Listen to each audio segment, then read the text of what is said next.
Dr. Saha, when the SAMEER app went dark yesterday, how does that then affect decision making? Is GRAP being enforced on an outdated or incomplete data? Technically, can you help the viewers understand what causes this data blackout? Is this a systemic glitch, or is this institutional negligence? How does one look at it? Actually, I don't have any idea about the data absent in the SAMEER app. But what I tell, if the data is missing, the decision is missing. Data gives us the direction. And if the data is not there, the direction How is not there. problematic is this, Mr. Saha, that the data is not there? Yes, it's really problematic. We cannot draw any conclusion. We have to be always general. Until and unless we are very specific when the peak is coming up, and which peak is coming up, which parameter is going up, and what is the root cause of it, and the taking decision is a very will not be scientific and rational. Okay. What I am willing to say, it is a public health hazard. Days are on, and all have to work together. When we know the contribution of different emission from different sources, and if we are not able to control those sources, then that is really, it is a really. You've been a former additional director, sir. You've been a former additional director of the CPCB. What, according to you, think might have led to this data glitch?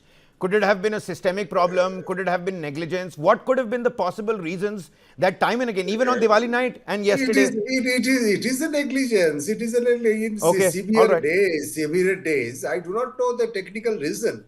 But I will say it should not have been happened. So it is clear-cut negligence that has happened. And this is probably the first time we are listening that the data missing in 2025. It was launched in 2014.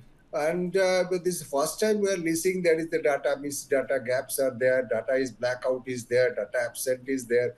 This is the first time it is happening in 2025. Then we have to review our system, why there should not 100%, sir. And finally, before I go to Ms. Jha again, the missing PM 2.5 data distorts the entire city's AQI now, doesn't it? So therefore, the timing of the restrictions, the timing of the GRAP 1, 2, 3, it's all being done with a blindfold on. Exactly. You are very much correct. You introduced the subject so nicely that until and unless we have the specific number, we do not know whether we have to go for the phase 3 or phase 4 or GRAP 3 or GRAP 4. We do not know. So the data is very important. And also we have to understand the emissions. Governor Sahab has rightly said the 70% of the emission comes we are generating. Delhi is generating 70%. And our 70%, 40% comes out of the domestic sources. So only the 30% we can control. And 30% comes from outside. 30% means that they were neighboring states of Delhi, and 30% we can control because the 40% comes from the domestic sources. So this 60% is the issue for all of us. We cannot stop our cooking. So we cannot think of reducing zero from our kitchens also. So these are the things we have to look into. We have to break. So it's a health problem. It's a health problem, and it's clear-cut negligence.